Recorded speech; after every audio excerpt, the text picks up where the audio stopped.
Hello students, I already sent you a video on this lesson. Hope you understand interior of the earth. So again I have to tell you some part. So let's go through our lesson. Whenever we go through the chapter, we go through the title first, right? Interior of the earth. Interior means inside of the अर्थ. आप जिस अर्थ पर रह रहे हैं उसके नीचे क्या है, we have to study it in this chapter. Let's recall in the 7th standard we have already learned about the volcanic eruption, how the igneous rocks are formed, about the earthquake, right? So look at here, some recall questions were there. When a earthquake occurs, what happens exactly, how are the igneous rocks are formed, what is volcano, which material come out during a volcanic eruption, and in which state of matter are these materials cool or hot. ये जो recall मतलब it is a recapitulation. So we already learned it in a 7th standard. So try to give the answer of these questions. Okay, so let's start with the lesson. Here experiments is given. Boil half a liter of milk. we why they give us the example of milk. चलो देखते हैं.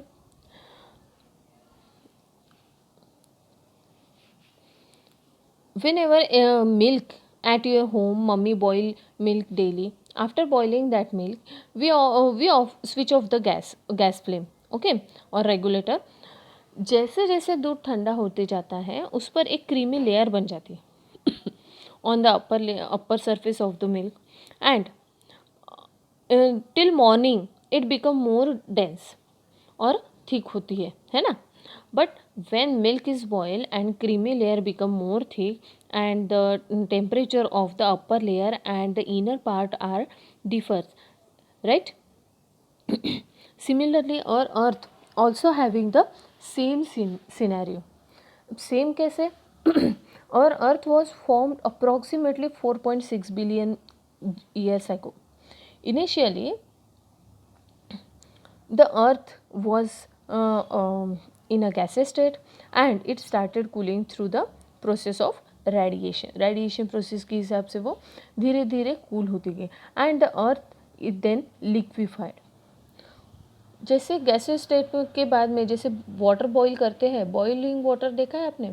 Water boiling करते वक्त अगर आपने उस पर कुछ लीड रख दिया, ढक्कन रख दिया, थोड़ी देर में अगर आप ढक्कन उठाओगे तो वो किस फॉर्म में होगा, गैसेस निकलती है. और वो गैसेस अगर कहीं रुक जाती है, लीड पर रुक जाती है, तो वहाँ पर कौन से फॉर्म में आता है फिर से वाटर, लिक्विड फॉर्म में. Same earth then is in liquid form when the time outer most part of the earth cooled first and become solid. और फिर धीरे धीरे जिस तरह से हमने मिल्क का एग्जाम्पल देखा है कि मिल्क धीरे धीरे ठंडा होने के बाद में क्रीमी लेयर बन जाती है, वैसे ही धीरे धीरे अर्थ का भी हुआ कि अर्थ भी धीरे धीरे ठंडी होने के बाद में a layer comes that we call the crust. Even today outer planets जो भी होते हैं of the solar system are in a gaseous state.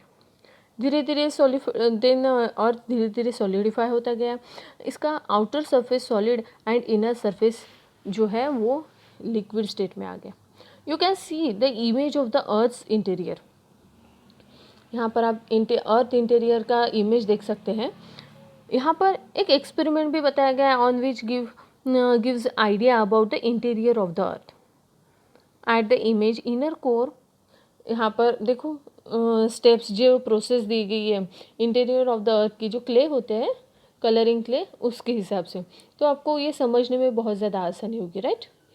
So look at the figure 2.1. थोड़ा सा बड़ा कर देती हूँ, और you can see this in your textbook also, textbook of geography. Interior of the earth, look at the image, inner core which is very hot, then outer core, third layer, then first layer is a inner core, second layer is a outer core, then mantle, then crust. अब जो crust जैसे जिसका outer surface solid है and inner surface कैसा है, liquid form में। जितना हम गहराई में जाएंगे उतना ही टेम्परेचर हाई होते जाएगा। And you can see the image of the earth here. Look, centre से लेकर के सरफेस तक के यहाँ पर इमेज देखिए, ये upper surface of the earth है। लुक हियर, लिथोस्फीयर जहाँ पर दिया है ये upper surface of the earth है। And where the creatures are living, water is we found here, life is found here. Okay, and look at the yellow color, the solid part of the earth. ये भी solid part है। हम जहाँ पर रह रहे हैं वहाँ से लेकर के सेंटर ऑफ द अर्थ का जो डिस्टेंस है वो 6371 किलोमीटर्स का है। You can see. Okay, outer surface is known as the crust. Then उसके नीचे का पार्ट जो है मैंटल। देन सबसे नीचे जो आखिरी है वो कौन सा है, कोर। ओके, देन क्रस्ट का जो डिस्टेंस कम है, जो डिस्टेंस है कम है, उससे बड़ा है mantle. And the last one is biggest area जो है वो कोर का है। Okay, crust is divided into two parts, continental crust and the oceanic crust. Mantle is divided into upper mantle and the lower mantle. core is divided into outer core and ये जो division मैं बता रही हूँ आप यहाँ पर देख सकते हो पेज नंबर 10 पर। ठीक है, कोर का भी डिवाइड कैसे किया है, दो पार्ट्स में किया है, outer core and inner core. ठीक है, so core is then you can see in the upper layer. यहाँ पर जो अपर लेयर है यहाँ पर आप देख सकते हो अर्थ इंटीरियर का जो इमेज है वहाँ पर देख सकते हो अपर लेयर है 30 किलोमीटर्स का। ओके, क्रस्ट का। And crust upper portion of the mantle is known as a lithosphere. Litho means soil. ये जो पोर्शन है we can see soil here. Crust covers only 30 kilometres and mantle covers 2870 kilometers. And the core covers 3471 kilometers. If we go inner and inner in the earth, the temperature of the earth increases.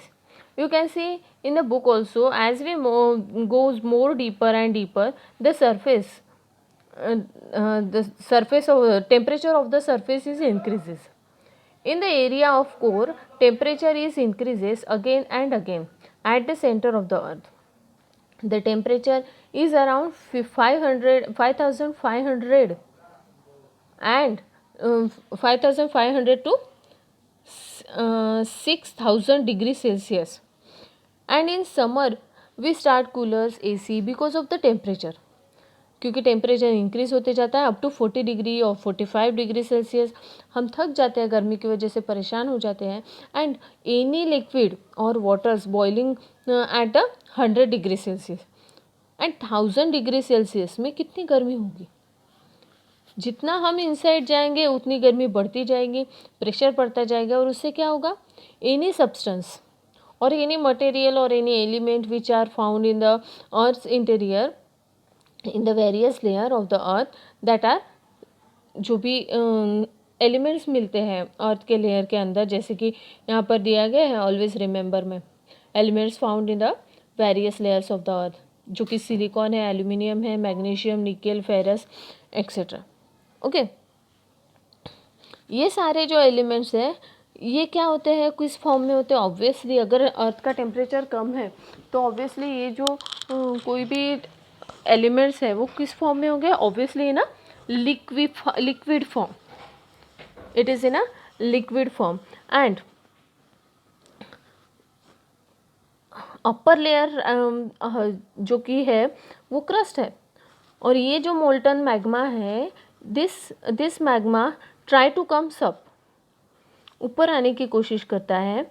And this molten material try to come out in the form of a lava, that is volcano. Volcano क्या है, volcano is an opening in the surface of the earth out of which Merton rocks या फिर gases explode.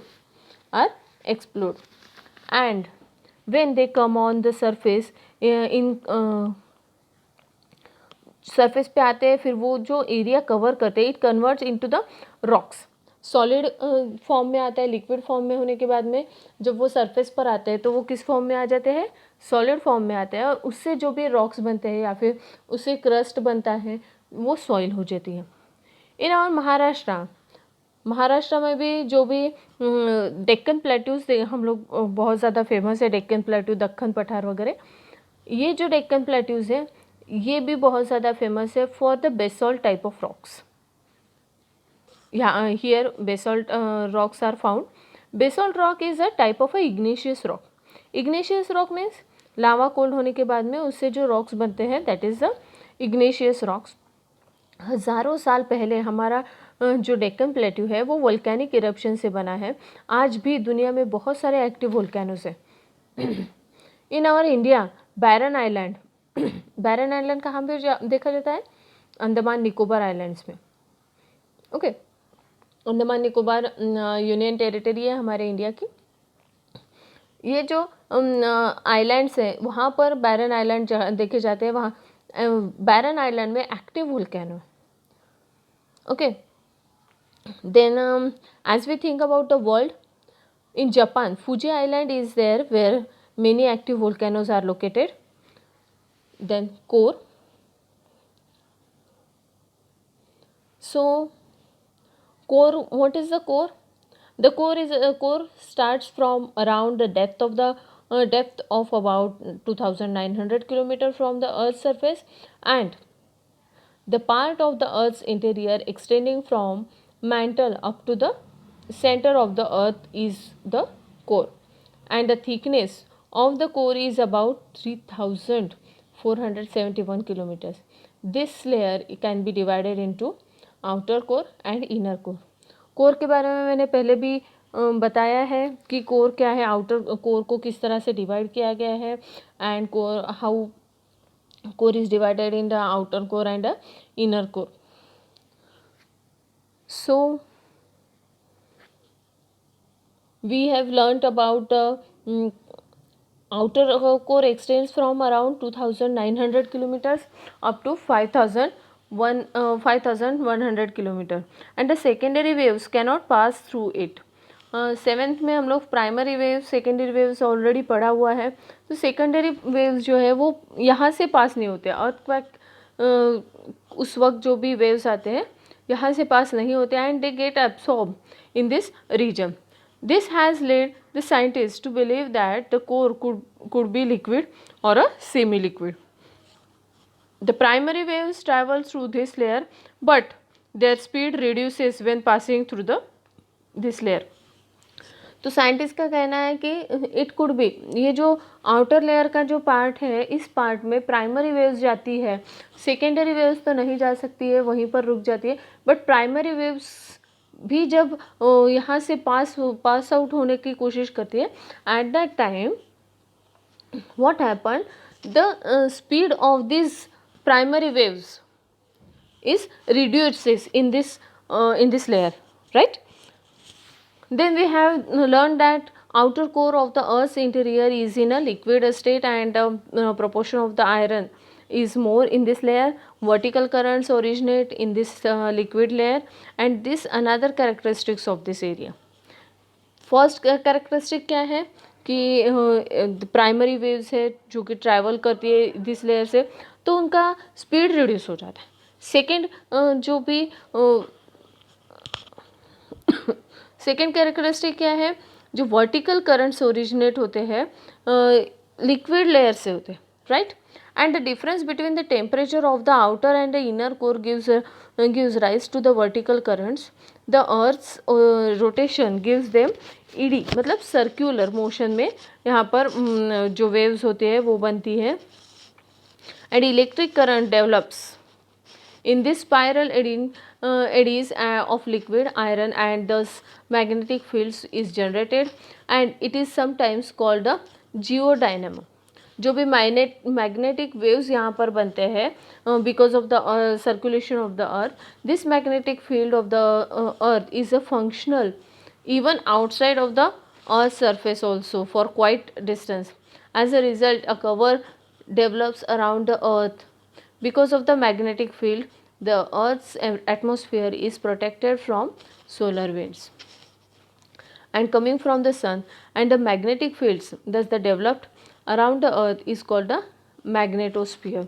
और यहाँ से magnet, यहाँ पर ये जो लेयर है यहाँ पर बहुत ज़्यादा आयरन भी देखा जाता है और इसकी वजह से iron iron attract to the magnets और इसीलिए यहाँ पर मैग्नेटिक बहुत सारी मैग्नेटिक वेव्स होती है और इसी की वजह से सन को अट्रैक्ट करने के लिए भी बहुत ज़्यादा हेल्पफुल होती है और इसीलिए इस लेयर को क्या कहा जाता है, मैग्नेटोस्फीयर भी कहा जाता है. राइट, फर्स्ट लेयर को लिथोस्फीयर कहा जाता था. Here magnetic fields, magnetic waves form होते हैं and that's why it is called the magnetosphere also and this due to the fifth and the important sphere of the earth. So here we stop today. Thank you.